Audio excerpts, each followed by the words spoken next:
presenta. A partir de este momento, todas las voces se unen en una sola señal.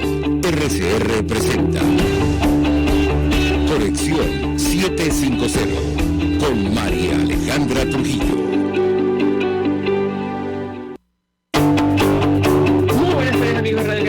Todo el equipo que trabaja para ustedes a partir de esta hora los saluda, variada y abundante información que compartir y analizar como es costumbre la tarde de hoy. Esto es Conexión 750, comenzamos. ¿Qué está pasando en este país? Y saludamos al doctor Joel García, que es abogado, especialista en Derecho, profesor universitario, defensor de derechos humanos, nos acompaña a partir de este momento. Gracias por atendernos, buenas tardes. Muy buenas tardes, María Alejandra, muy buenas tardes a toda tu gran sintonía. Pues la verdad, mucho interés de conversar con usted acerca de varios temas, lo que está ocurriendo con los presos políticos. Iniciaría conversación a partir del caso de los controladores aéreos Dervis Rodríguez y Guillermo González. Ocurre que ellos tenían boleta de excarcelación, fueron trasladados a tribunales y en un momento determinado querían llevarlos nuevamente a la cárcel. Yo le pediría un comentario sobre lo que ocurrió aquí. Finalmente ellos quedaron en libertad. Lo escuchamos, doctor. Sí, fíjense bien, ambos controladores aéreos están detenidos desde junio del año 2020. Es decir, que ya tenía más de 2 años presos y estábamos ya culminando la fase de juicio, y ese día lunes hicimos conclusiones y la juez, una vez escuchadas las conclusiones, hizo un cambio de tipo de calificación jurídica, y en vez de la revelación de revelación de secretos políticos y militares de forma dolosa, lo cambió a una situación culposa, y la asociación para delinquir la cambió por agavillamiento, motivo por el cual la pena que ella condenó a estos ciudadanos fue de 1 año y 9 meses, pero ya tenía más de 2 años detenido y en consecuencia la pena estaba totalmente cumplida. Por ello, la juez libró boleta de excarcelación para que se produjera pues la inmediata libertad culminado el juicio oral y público, como así fue, indiferentemente de los recursos de apelación que vayamos a ejercer. Entonces, cuando ya nos disponíamos a ejecutar esa decisión de excarcelación por parte del tribunal competente, los custodios del servicio penitenciario, específicamente los del Rodeo 2, manifestaron que ellos no podían irse en libertad hasta tanto la ministra y el director del penal les autorizara, porque ellos tenían que ser resguardados y esperar instrucciones para que, una vez revisadas esas boletas de libertad por parte del juez, es que ellos se producía la libertad. Indudablemente que nosotros sabemos por otros casos que hay personas que tienen boletas de libertad y aún se mantienen dentro de esos recintos penitenciarios, situación que en mi caso yo no iba a permitir y no permití, porque me opuse a ello. Si era que es necesario que a mí me detuvieran o me llegaran con ellos, así iba a suceder, pero yo no lo permití. Y con muchas discusiones, con un ambiente bastante álgido en ese momento, logramos sacarlos del Palacio de Justicia, montarlos en un vehículo y que se fueran. Pero eso está ocurriendo siempre, sobre todo los presos que provienen de la DGCIN o SEBIN, que están en internados judiciales, los devuelven nuevamente al penal, y hasta que ellos no decidan, no les dé la gana, no salen en libertad. Ahora, doctor, yo porque estas situaciones ocurren, no es la primera vez, me refiero a presos políticos con boleta de excarcelación que pretenden dejarlos detenidos en momentos en los cuales se habla de la instalación de un equipo de la Fiscalía de la Corte Penal Internacional en Venezuela. ¿Qué puede decirnos? Lo escuchamos. Sí, es increíble que a pesar de que sobre varios personeros del Estado venezolano, la Corte Penal Internacional seguramente nos va a acusar de estar haciendo investigaciones. Tenemos la misión de determinación de hechos, tenemos delegados de la Alta Comisionada de los Derechos Humanos en Venezuela, y sin embargo esta práctica sigue haciéndose recurrente, como si no les importara que las consecuencias de ello. No entiendo verdaderamente cómo una ministra de Asuntos Penitenciarios puede estar por encima del Poder Judicial. No entiendo cómo siguen haciéndose de la vista gorda de esto la Fiscalía, el Ministerio Público, la Defensoría del Pueblo y hasta los mismos jueces que no hacen ejecutar sus decisiones y de alguna manera se hacen cómplices, si bien no por acción, por omisión. Entonces, verdaderamente que no entendemos cómo se sigue suscitando todo ello, pero nosotros, pues, los que nos dedicamos a la defensa y de los derechos humanos, seguimos denunciando, documentando todas estas situaciones y así lo elevamos, como en este caso lo elevamos a la alta comisionada de las Naciones Unidas, de Derechos Humanos de las Naciones Unidas. Ahora, en el caso de los controladores aéreos, yo quisiera ahondar en ello. Doctor, usted dice, la juez cambió la calificación de los delitos o del delito, ¿por qué? Bueno, indudablemente el Ministerio Público no pudo mostrar la responsabilidad en esos delitos porque es que no existe tal revelación de secretos políticos y militares, porque un controlador aéreo no maneja ni secretos políticos ni secretos militares, y a testigos de la misma Fiscalía se les preguntó si ellos se les hacía firmar un documento sobre la confidencialidad de lo que ellos manejan, y todos declararon conteste de que no hay ningún documento de confidencialidad. El Instituto Nacional de Aviación Civil, como su nombre lo dice, es de carácter civil y no tiene por qué conocer de secretos militares. Igualmente, no hay ninguna ley que diga que lo que ellos manejan es confidencial y más bien existe una ley de transparencia pública. Entonces, todo lo que maneja la administración pública es público, a menos que sea decretado con ese carácter de confidencialidad una ley o un determinado hecho. No siendo así, ellos no habían incurrido en tal delito. La asociación para delinquir tampoco, porque ellos son compañeros de trabajo y ellos no acudieron allí, fueron contratados en tiempos diferentes, no se concurrieron a trabajar en el INAC para cometer delitos. Y el terrorismo, por supuesto, que queda descartado porque no hay ningún hecho terrorista. Entonces, encontrándose en esa situación de que no hay delitos que probar, pero tienen más de 2 años presos, algún delito tienen que ellos justificar esos 2 años de prisión que tenían estas personas. Y esto está sucediendo con todos los casos. Algo tiene que, con algún delito lo tienen que condenar para ellos justificar el tiempo que estuvieron detenidos. Además, ocurre, entiendo que en este caso, todo se inicia con una denuncia ante la Dirección General de Contrainteligencia Militar, ¿correcto, doctor? Así, no, disculpe primero que esto se inicia porque uno de los controladores, Guillermo González, fue contactado por una persona ofreciéndole una cantidad de dinero para que él no reportara algunos vuelos que iban a entrar y iban a salir. Él comunicó esa anormalidad, esa propuesta deshonesta a su supervisor inmediato. Y su supervisor inmediato, que es Derby Rodríguez, lo comunicó a las altas autoridades del INAP. Días después que ellos hicieron esta denuncia, bueno, lo denunciaron a ellos porque estaban haciendo revelaciones de secretos. Yo creo que fue que como ellos se opusieron a eso, le interrumpía la ejecución a alguien de esos planes que tenía y había que apartarlo. Tanto es así que le voy a hacer una confesión que sucedió en plena audiencia cuando me correspondió contrainterrogar al general Matasosa, quien es el director de navegación aérea. Yo le pregunté cuáles fueron las razones que lo motivaron a él para denunciar a Derby Rodríguez ante la DGCIN. Y él me respondió, y eso está grabado y está escrito en acta, que Derby Rodríguez era una persona rebelde y además que se atrevía a hablar mal del gobierno constitucionalmente establecido en Venezuela. Esa fue la respuesta que me dio Matasosa en ese momento. Es decir, por expresar su opinión, 2 años detenido, algo así, doctor. Sí, un pensamiento divergente, ser disidente de esta forma de dirigir el país, nos hace un reo de cualquier delito, nos hace en cualquier momento que seamos sospechosos y perseguidos, incluso encarcelados por nosotros pensar de una manera diferente.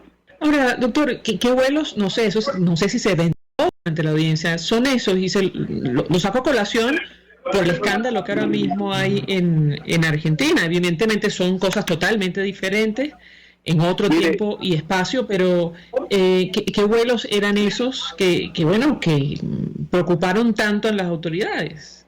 A pesar de que estamos hablando de tiempos diferentes, no cabe, o sea, nos llama mucho la atención esto que está sucediendo en Argentina, que está sucediendo con esos vuelos, y que a estas personas le hicieron una propuesta sobre no reportar, no le dijeron qué tipo de aviones ni qué vuelo, sino que se prestaran para ello, y ellos no se ocuparon de eso, sino más bien denunciaron esa situación, y días después, bueno, los involucran en estos hechos. No sé si serán casualidades, pero bueno, deja mucho que pensar. Doctor, tenemos que hacer una pausa para la policía. Ellos ya están en libertad plena, ¿es así, doctor? Sí, están en libertad plena. En el caso de Elvis Rodríguez, a quien representaba yo, o represento, mejor dicho, está ahorita en etapa de haciéndose chequeos médicos, porque sabe cómo salen las personas de esos recintos penitenciarios, chequeos médicos, tratamientos psicológicos, porque verdad que es muy fuerte lo que vivieron y padecieron unas personas, y cuando tú estás consciente de que eres inocente, pega muchísimo más, traumatiza muchísimo más. Sí, pero yo tengo que hacer una pausa para la policía. Al regreso quisiera referirme a otros casos emblemáticos que usted conoce perfectamente, otros presos políticos que están sometidos a proceso en nuestro país, pero al regreso de la pausa. Ya venimos. Usted está viendo Conexión 750 con María Alejandra Trujillo, solo por RCR 750, porque lo bueno. Puedes seguirnos en nuestras redes sociales, en Twitter, @RCR750, la radio que se ve. Mensaje del ingeniero José Peraza, tesorero del FON 3 Serie. Estimado colega ingeniero arquitecto y profesional afín, el Colegio Ingeniero de Venezuela y el Fondo de Previsión Social, preocupado por la salud de tu familia, ha diseñado un sistema de salud integral que coloca a tu disposición y que contiene asistencia primaria de salud, ambulancia, hospitalización, cirugía, oftalmología, hematología, fisioterapia, psicología, odontología, farmacia y funeraria. Para mayor información, visítanos a nuestros portales 6b.net.be, Preseiber.net.be, Colegio de Ingenieros de Venezuela, construyendo el futuro. Mis amigos, una empresa comprometida y responsable con su personal es una empresa segura, y Produzca es la compañía pionera en Venezuela que ofrece la mayor cantidad de equipos de comprobada calidad para garantizar la seguridad integral de toda la nómina industrial de cualquier empresa. El catálogo de Produzca es inmenso, todo tipo de guantes, cascos, accesorios y productos varios de protección para tu personal. Conoce más de Produzca en www.produzca.com. Produzca, seguridad en tu empresa de los pies a la cabeza. Una ventana para las propuestas y denuncias de las comunidades populares de Venezuela. Evelyn Martínez y la Red de Ciudadanos llegan debatiendo problemas y promoviendo soluciones. Es el Radar de los Barrios. Por la autonomía de los movimientos sociales que no pueden ser complementos de partidos o gobiernos.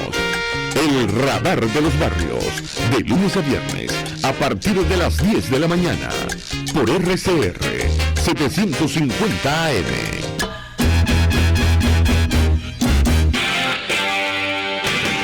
RCR 750 AM. Porque lo bueno une.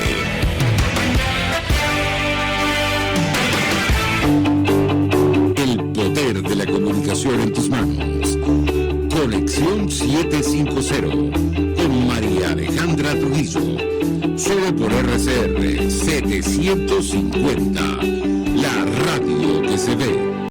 Continuamos, amigos, en Conexión 750, hablando de la situación de derechos humanos en Venezuela, tomando como punto de partida este caso de dos controladores aéreos que acaban de recuperar su libertad, que fueron excarcelados, pero en unas circunstancias absolutamente irregulares, como todo el proceso desde el inicio.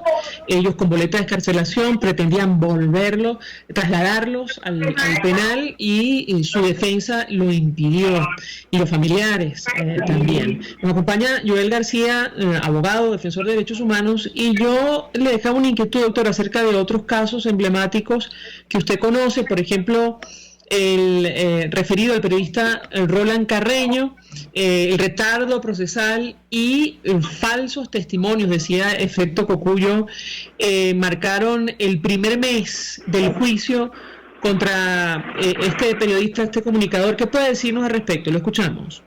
Sí, en el caso del comunicador social Roland Carreño, estamos en fase de juicio. Estamos para mañana, precisamente precisamente mañana jueves tenemos la continuación de ese juicio oral y público, donde hasta ahora hemos recibido los testimonios o las exposiciones de 3 funcionarios de la Policía Nacional Bolivariana, de la Dirección de Investigaciones Penales, que dicen haber participado en la aprehensión e incautación de Roland Carreño, de los objetos que supuestamente le incautaron a Roland Carreño. Como dato adicional a ello es que de esos 3 funcionarios, Roland Carreño asegura que 2 de ellos no estaban allí. Es decir, que no participaron en esa aprehensión, sino que vienen, dicen, se aprenden un libreto que les dan y vienen a deponer sobre ello aquí. Pero, como sabemos, cuando usted no está en un lugar, usted en algún momento, cuando se le pregunta o se le repregunta, usted va a fallar en esa información, porque esta información ha sido totalmente distinta, divergente, disímil con otra. Es decir, que se ha revelado allí las mentiras que ellos tejieron para poder aprender a Roland Carreño, porque sabemos que Roland Carreño fue aprendido apenas Leopoldo López pudo salir de Venezuela, aprendieron a Roland Carreño y por eso yo lo llamo que Roland es un preso sustituto. Ahora, como va la audiencia, yo le pedí un comentario, doctor, ¿cuál es su expectativa en lo personal? ¿O un proceso como otros, plagado de irregularidades desde el inicio, desde la detención de Roland Carreño? ¿Qué puede decir? Nos escuchamos. Bueno, es un caso de naturaleza política. En los casos de naturaleza política sabemos que todo el mundo cumple instrucciones, el juez no tiene libertad para decidir, el fiscal no tiene libertad para decirle a su superior de que no pudo comprobar absolutamente nada, sino que la libertad o la condena de ese preso político depende de alguien o de algunas personas que son los prisioneros o los carceleros de esa persona. Sin embargo, como abogado de la República que soy, a mí me corresponde desvirtuar todas esas pretensiones del Ministerio Público, dejar grabado en esas cámaras, dejar grabado en esos testimonios, en esas actas, de que no pudieron probar y que todo es un vil montaje. La decisión le corresponderá al juez. El juez podrá ver si puede con ese cargo de conciencia, pero yo no tengo duda, desde el punto de vista jurídico, que culminado este juicio oral y público, a Roland Carreño se le debe absolver, porque no le van a poder demostrar ninguno de los delitos por los cuales está siendo acusado. ¿De qué se le acusa, para recordarle a la audiencia, doctor? Ok. Roland Carreño está siendo acusado de legitimación de capitales, de tráfico ilícito de armas de guerra, de asociación para delinquir y legitimación esos 3 delitos: tráfico ilícito de armas de guerra, financiamiento del terrorismo y asociación para delinquir. Pero, ¿y el financiamiento tiene que ver con voluntad popular? Nos ha explicado usted, ¿correcto? Es decir, que encuadraría, entre otras cosas, en el expediente que se ha abierto en Venezuela por presuntos delitos de lesa humanidad. ¿Nos equivocamos, doctor? Encuadra perfectamente, porque el financiamiento del terrorismo es porque la parte operacional y logística del partido Voluntad Popular. Y cuando se refieren a grupos terroristas, se refieren precisamente a ese partido político. Vimos en los días pasados cómo fueron aprendidos unos jóvenes militantes de Voluntad Popular y les pretendían precisamente vincular a hechos que no cometieron, pero es Voluntad Popular. O sea, Voluntad Popular no tiene derecho a nada en Venezuela. Y recordemos las elecciones de Barinas, que ganó uno de los dirigentes políticos de Voluntad Popular, Superlano, e impidieron que él pudiera tomar posesión, y después hicieron una elección que no le importaba quién ganara, pero de Voluntad Popular no. Esa Voluntad Popular, ellos nos consideran que es una célula terrorista.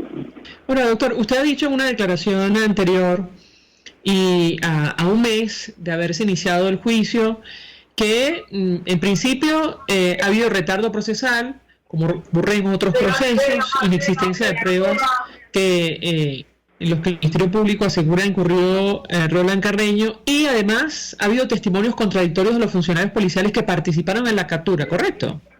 Sí, bueno, el retardo procesal obedece ahorita que los tribunales, el Poder Judicial está abocado a lo que ellos mal llaman plan Callapa.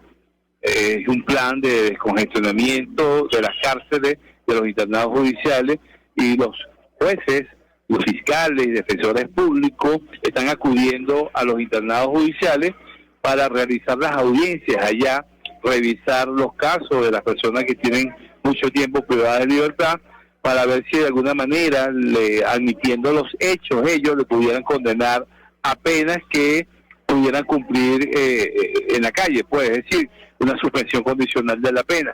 Entonces, ahorita, por ejemplo, yo estoy en Palacio de Justicia y hay muchos tribunales que nos están dando despacho porque en sus puertas reza que están en el Rodeo 2, otros en Yare, otros en Tocuyito, porque están en ese plan llamado, mal llamado Cayapa.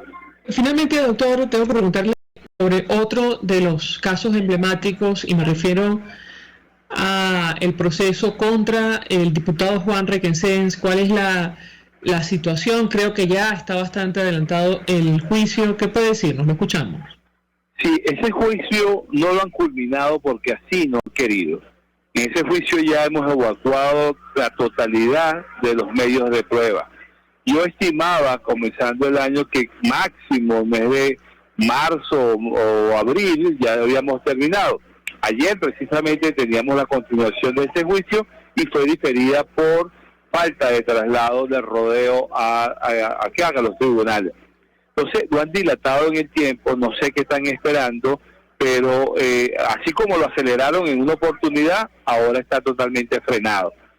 No lo han querido terminar porque si la juez quisiera, en la próxima audiencia pudiera decir que se acabó la recepción de pruebas y entramos a conclusiones, para que las partes, el Ministerio Público y la defensa, arrojen sus conclusiones y ella su decisión. Pero no sé qué motivo pesa para que no se culmine ese juicio que está sumamente adelantado, y recordemos que el 7 de agosto del presente año ya Requesens tendría 4 años con una medida de caución de coerción personal. Y en el caso del diputado también estamos hablando de un proceso plagado de irregularidades, prácticamente como el de todos los presos políticos, ¿correcto, doctor? Y en el caso del diputado Requesens, muchísimas más vicios, porque basta saber que él tenía inmunidad parlamentaria, de que no fue sorprendido en flagrancia, de que no fue llevado o conducido hasta su residencia como establece la Constitución, de que no le fue allanada su inmunidad parlamentaria por la Asamblea Nacional, de que no hubo antejuicio de mérito, y además de los retardos y la opacidad de este juicio, y además que lo acusan de 7 delitos, de los cuales no van a poder demostrar ni siquiera uno de ellos. Tampoco tengo duda que jurídicamente yo tendría que salir caminando a las afueras del Palacio de Justicia con el diputado Juan Carlos Requesens.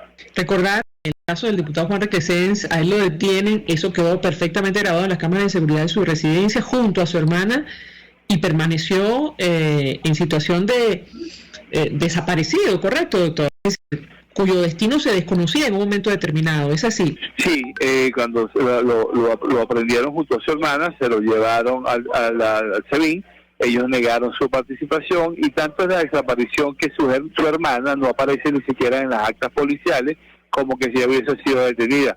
Sin embargo, en la declaración de los funcionarios del SEBIN que participaron en la aprehensión, uno de ellos dijo que se habían detenido a Rafaela Requesens, pero no lo colocaron en el acta. Doctor Joel García, un millón de gracias por acompañarnos estos minutos. Él es abogado, especialista en Derecho Penal, profesor universitario, defensor de derechos humanos, y como han escuchado, bueno, forma parte del equipo que defiende a varios presos políticos de nuestro país. Gracias. Nosotros vamos a la pausa. Al regreso venimos con más. Estás en sintonía de Conexión 750 con María Alejandra Trujillo, solo por RCR 750, porque lo bueno une. Sintonícenos a través de Periscope, @RCR 750, la radio que se ve. Mensaje del ingeniero José Peraza, tesorero del FON 3CID. Estimado colega ingeniero arquitecto y profesional afín, el Colegio Ingeniero de Venezuela y el Fondo de Previsión Social, preocupado por la salud de tu familia, ha diseñado un sistema de salud integral que coloca a tu disposición y que contiene asistencia primaria de salud, ambulancia, hospitalización, cirugía, oftalmología, dermatología, fisioterapia, psicología, odontología, farmacia y funeraria. Para mayor información, visítanos a nuestros portales 6b.net.be, compre6b.net.be, Colegio de Ingenieros de Venezuela, construyendo el futuro. Cuando hablamos de Honda, hablamos de Vistasi Motors, el concesionario Honda que pica adelante en precios, condiciones y servicio. Todo el personal de Vistasi Motors, tanto técnico como de atención, está actualizado, capacitado y certificado permanentemente para atender correctamente tu vehículo. www.vistasi-honda.com.ve. Vistasi Motors, tu concesionario Honda en Los Palos Grandes.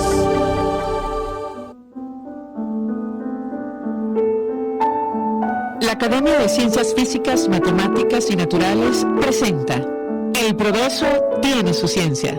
Hoy presentamos Luis Gaucho Herrera, artífice de relatividades. Nada más concebir la idea de dedicarse a la teoría de la relatividad de Einstein, entre tanto paisaje caribeño, puede lucir como un extravío tropical. Sin embargo, a esa utopía dedicó Luis Herrera Cometa sus mejores esfuerzos. Había nacido circunstancialmente en Buenos Aires en 1946. De allí su persistente alias El Gaucho Herrera. Estudió física en la hoy desaparecida Unión Soviética y obtuvo su doctorado en Francia. El Gaucho Herrera consiguió en las aulas de la Universidad Central de Venezuela el escenario para imponer su utopía a la realidad. Allí enseñó y graduó una veintena de doctores y logró una masa crítica de físicos para la creación de seminarios sobre relatividad y campos en un polígono formado por la Universidad Central de Venezuela, el Instituto Venezolano de Investigaciones Científicas y la Universidad Simón Bolívar, y que posteriormente el emergente grupo en la Universidad de los Andes añadiría a su cuarta arista. El Gaucho Herrera enfocó su interés científico en diversos problemas de la física teórica, en particular en desentrañar lo que una teoría compleja como la relatividad general tiene que decir sobre distribuciones de materia y energía muy concentradas y con enormes campos gravitacionales, como estrellas de neutrones. Publicó, organizó congresos, escuelas y otras rutinas propias de la vida académica, pero además logró el reconocimiento de sus pares. Obtuvo el prestigioso premio Lorenzo Mendoza Fleury de la Fundación Polar, el Premio Nacional de Ciencias y el Premio Fundación Juan Alberto Olivares de la Academia de Ciencias Físicas, Matemáticas y Naturales. El doctor Luis Herrera Cometa no abandona su pasión por la física teórica y desde la diáspora en Salamanca mira con preocupación la disolución de la edificación científica que tanto ayudó a erigir. El progreso tiene su ciencia. La Academia de Ciencias Físicas, Matemáticas y Naturales presentó El Progreso tiene su ciencia. RCR 750 AM, porque lo bueno une. María Alejandra Trujillo te acompaña en Conexión 750, solo en RCR 750, la radio que se ve. Claro y raspado. Continuamos en Conexión 750 y hasta ahora saludamos al profesor Ronald Balsa, quien es decano de la Facultad de Ciencias Económicas y Sociales de la Universidad Católica Andrés Bello. Gracias por atendernos. Buenas tardes. Buenas tardes, gracias por la invitación. Pues mucho interés de conversar con nuestro invitado acerca del tema que nos ocupa. Recientemente, profesor, el Banco Mundial publicaba un informe advirtiendo sobre un periodo de estanflación que podría iniciarse en Europa y América a partir del año 2023. Producto, entre otras razones, de la guerra que inició Rusia contra Ucrania. Yo le pedí un comentario, el impacto que una situación de esta naturaleza puede tener para un país como el nuestro, que prácticamente acaba de salir de un periodo de hiperinflación. Lo escuchamos. Bueno, sí, en primer lugar, esta inflación no solamente se debe a la invasión que Rusia ha iniciado contra Ucrania, sino que ocurre justamente en el momento en el que la pandemia mundial comenzaba a parecer estar relativamente controlada por el avance de las vacunas, ¿no?, en distintas partes del mundo. Y luego de haber pasado por un periodo de caída en las transacciones y por tanto en la producción en distintos países del mundo, pues comenzaba a recuperarse. O sea, nuevamente los viajes se podían dar entre países con ciertas permisos, ¿no? Podía haber más comercio entre países y dentro de cada país. Las actividades productivas presenciales se podían retomar en distintos lugares y eso podía dar la posibilidad de una recuperación de actividades económicas que habían estado detenidas por la pandemia. Además, los costos asociados a atenderla en términos de los cuidados por la salud o de distintas ayudas que varios gobiernos dieron a empresas que tuvieron que detener sus actividades y que tenían impacto sobre sus presupuestos, pues parecía que eran menos necesarias ahora. Entonces, cuando precisamente después de haber salido de un periodo muy complicado en muchos países, pareciera que algunas actividades se reinician, Rusia invade a Ucrania y eso genera nuevamente interrupción en algunas actividades comerciales importantes.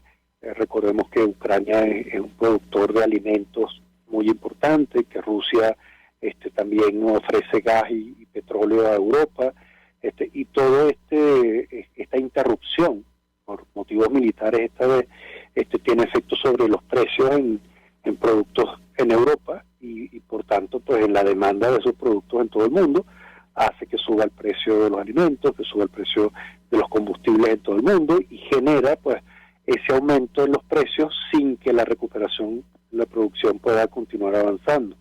Eso tiene un efecto global.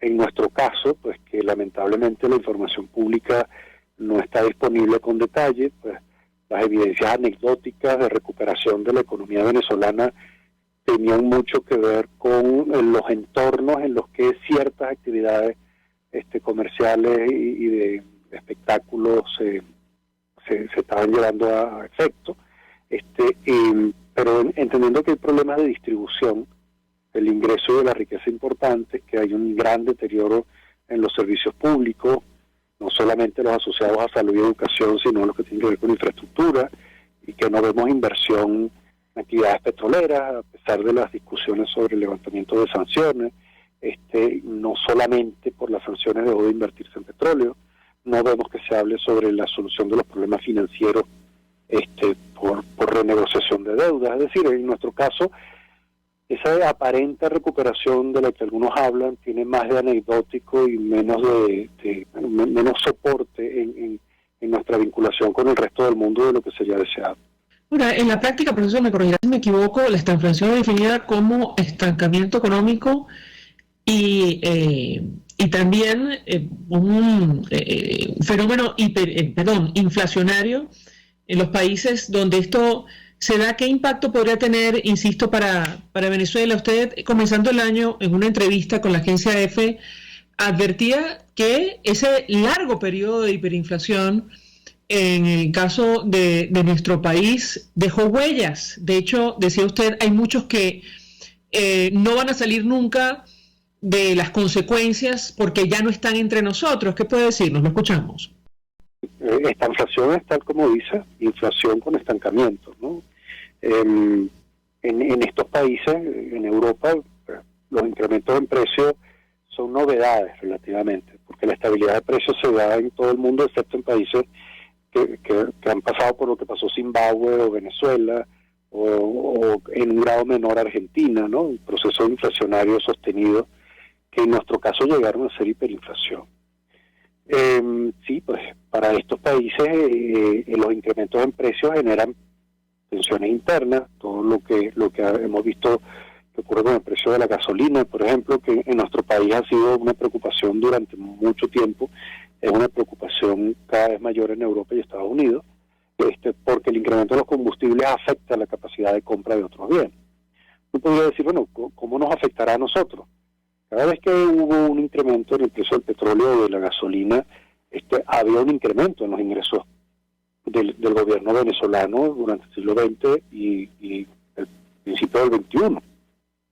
Y por más que la información no fuera precisa, se entendía que parte de ese dinero iba al gasto que el gobierno hacía, parte de ese gasto se hacía sin cobrar impuestos o permitía hacer pagos de deuda, y había la idea de que el incremento en los precios del petróleo de algún modo se traducía en una mejoría en las condiciones de vida de los venezolanos, sea porque el gobierno distribuía dólares por Cadivi, por ejemplo, sea porque el gobierno permitía importaciones y había quienes las pudieran hacer porque podía viajarse, y entonces esos incrementos en los precios del petróleo parecían mejorar las condiciones de vida de muchos en el país.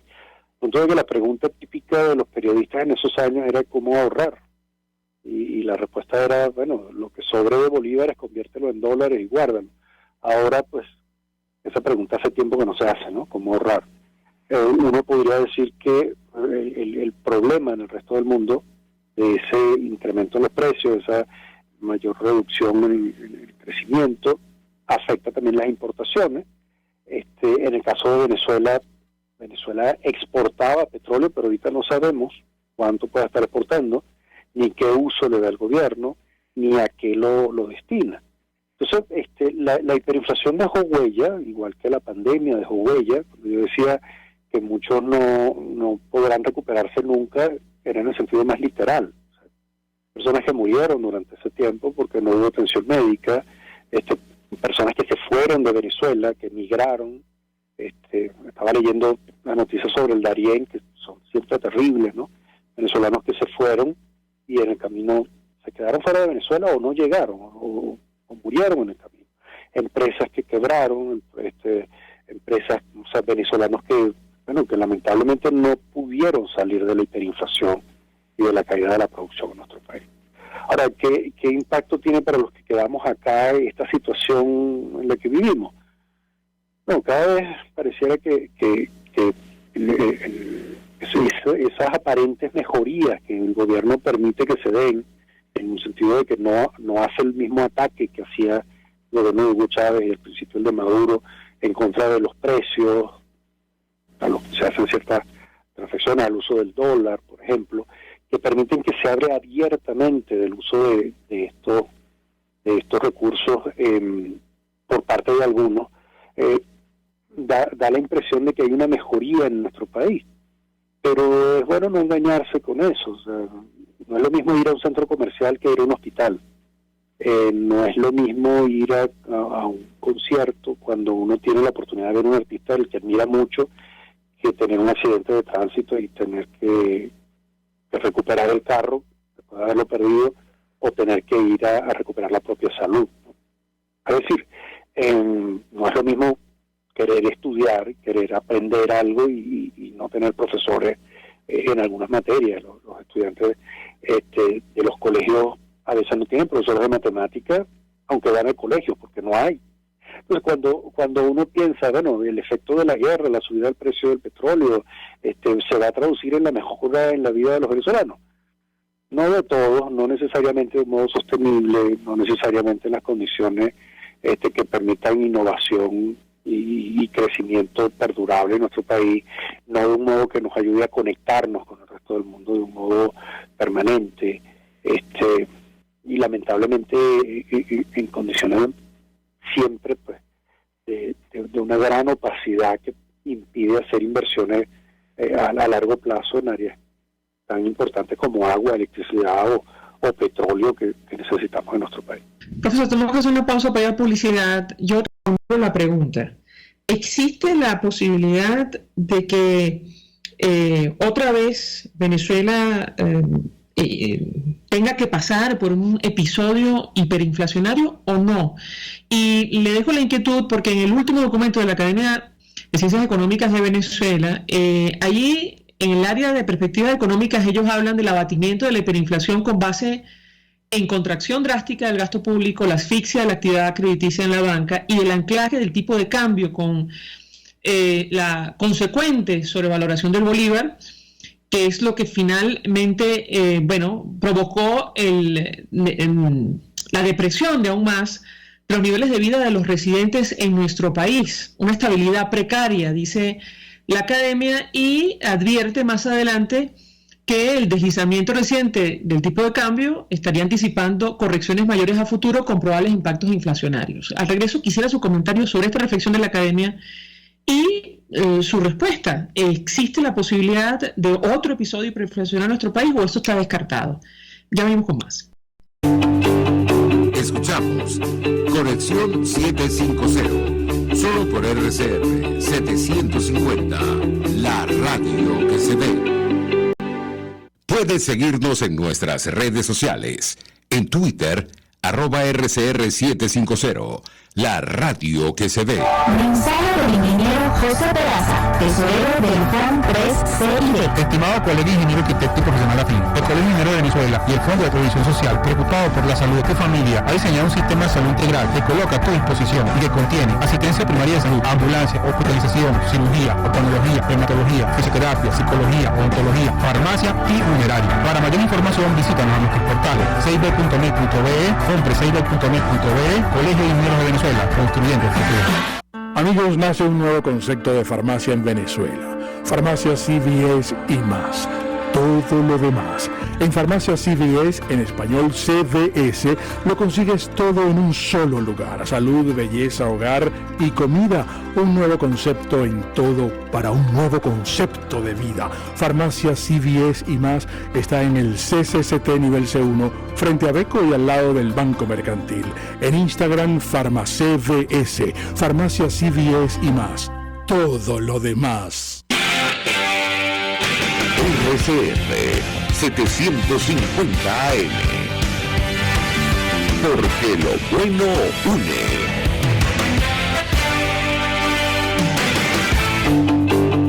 El poder de la comunicación en tus manos.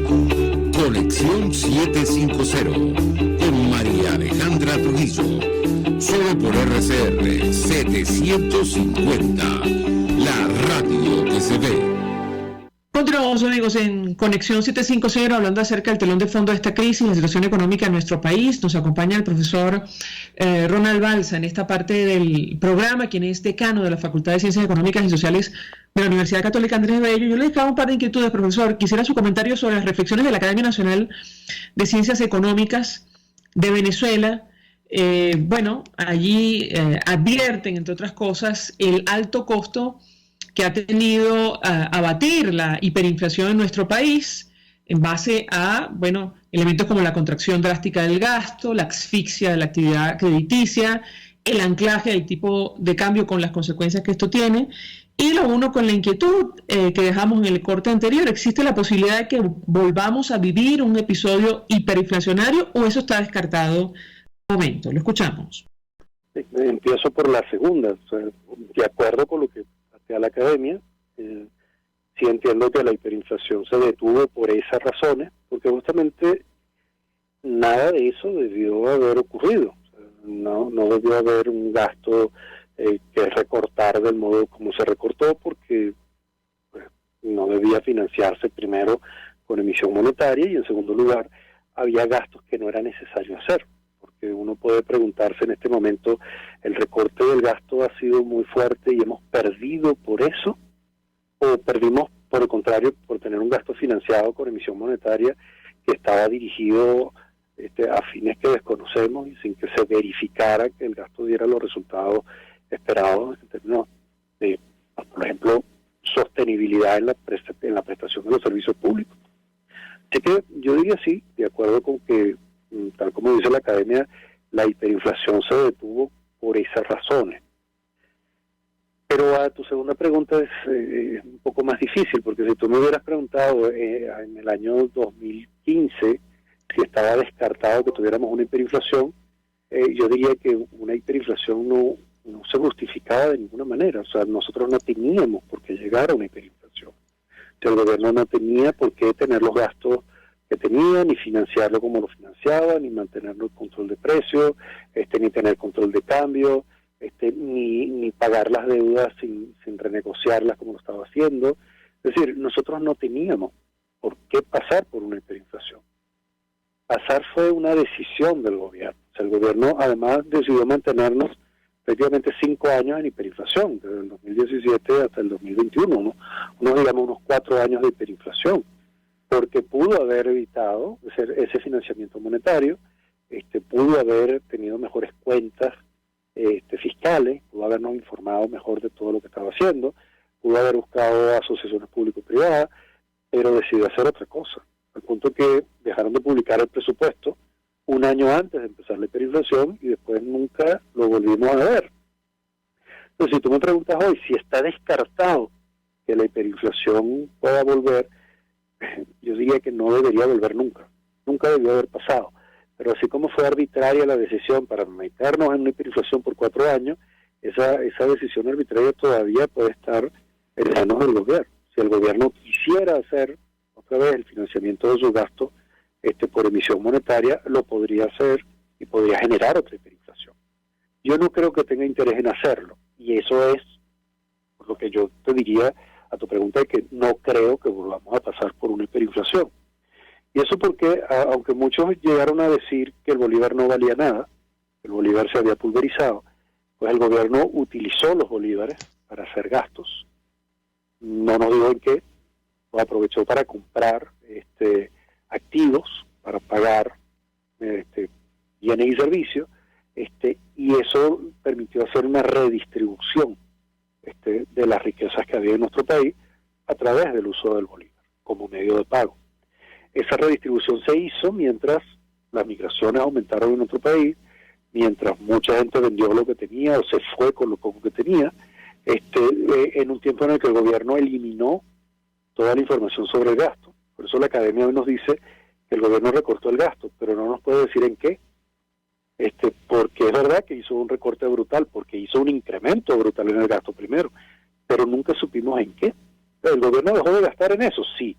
¿En qué? No sabemos.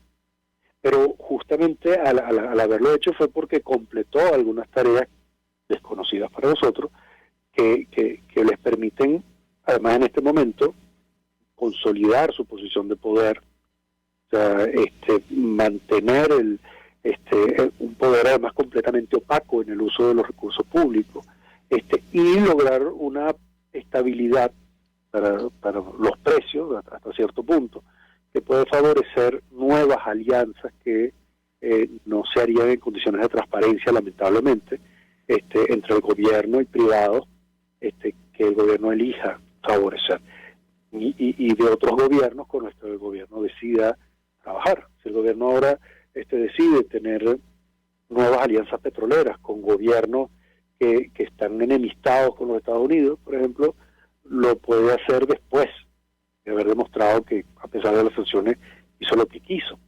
Y si el mismo gobierno de Estados Unidos en algún momento decide eliminar algunas sanciones, pues puede llegar a haber acuerdos con el gobierno de Maduro sin que necesite pasar por otra hiperinflación para concentrar el poder. Las hiperinflaciones no son necesariamente las hiperinflaciones nunca son un accidente en el que un gobierno pierde el control de los precios. Las hiperinflaciones son una consecuencia de un modo como los gobiernos desde la Revolución Francesa hasta acá manejan los recursos para conservar el poder. Y eso fue lo que vimos en Venezuela durante el último tiempo. No creo que necesite pasar por otra hiperinflación para tener el mismo resultado. Y por eso a tu pregunta te diría que no creo que tengamos una hiperinflación. Sin embargo, profesor, la academia advierte que la presión sobre los precios, el producto, entre otras cosas, a la emisión monetaria en nuestro país, está generando que se incremente, digamos, el índice al consumidor, la inflación. Esto obliga a quemar reservas para mantener estable el tipo de cambio, y concluye que este deslizamiento reciente estaría anticipando correcciones mayores a futuro con probables impactos inflacionarios. Yo le pedía un comentario sobre este tema, lo escuchamos. Sí, es que recordemos que la inflación es un caso completamente, es algo tan extraordinario que se llama hiper, ¿no? O sea, que se mide cuando la inflación supera el 50% en un mes. Y en nuestro caso nosotros llegamos a ver en diciembre de 2018 o enero de 2019, que en un solo mes superó el 200%. Eso es una hiperinflación. Y nosotros hemos tenido que pasar por eso durante 4 años, con consecuencias tremendamente destructivas. Pero antes de eso, antes de noviembre de 2017, la inflación en Venezuela estuvo rondando durante los años de Chávez entre el 20 y el 30%, y después mensual, y después durante el tiempo de Maduro entre el 30 y el casi 50% mensual. Es una inflación muy alta, de las más altas del mundo, empobrecedora, y eso sí, perfectamente podremos seguirlo teniendo durante este tiempo. Pero es bueno establecer la diferencia entre inflación e hiperinflación por el carácter destructivo y la velocidad que la hiperinflación vimos que tuvo durante este tiempo. En el mundo, contando la de Venezuela, no hay, según algunas cuentas que he leído por ahí, no llegan a 40 hiperinflaciones desde la Revolución Francesa. Inflaciones entre 30 y 50% sí ha habido más en distintos países de América Latina en distintos momentos del tiempo, sí han ocurrido. Y por supuesto, lo que dice la academia lo podremos prescribir o decir de esta otra manera. Aunque no haya hiperinflación, eso no implica ni estabilidad de precios, ni reducción de la pobreza, ni aumento del crecimiento económico, porque para eso hacen falta otras cosas. O sea, no basta acabar la hiperinflación para que desaparezca la pobreza. No basta acabar la hiperinflación para que no haya inflación, no haya corrección diaria, no haya empobrecimiento continuado.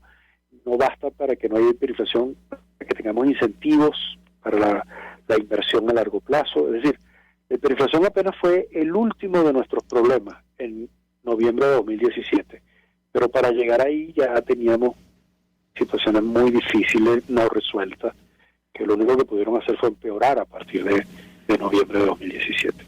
Profesor Ronald Balsa, un millón de gracias por atendernos, acompañarnos estos minutos, tratando de ayudarnos a entender, el telón de fondo de esta crisis, la situación económica, a la luz, entre otras cosas, de este pronóstico del Banco Mundial de cara al 2023, en el que asegura que probablemente se va a iniciar un periodo de estanflación en Europa y en América. Gracias. Nosotros nos despedimos y lo hacemos en nombre de Jaime Lestares en la Dirección General de la Estación, en la Gerencia de Producción Willy Charcaya, en la producción Yay Pacheco, en los controles Gregorio González, quien tuvo el inmenso placer de acompañarles, María Alejandra Trujillo.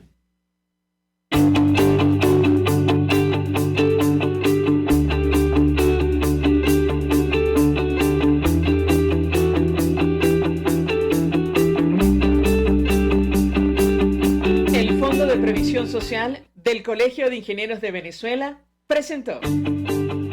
RCR presentó Conexión 750 con María Alejandra Trujillo. Solo por RCR 750, la radio que se ve.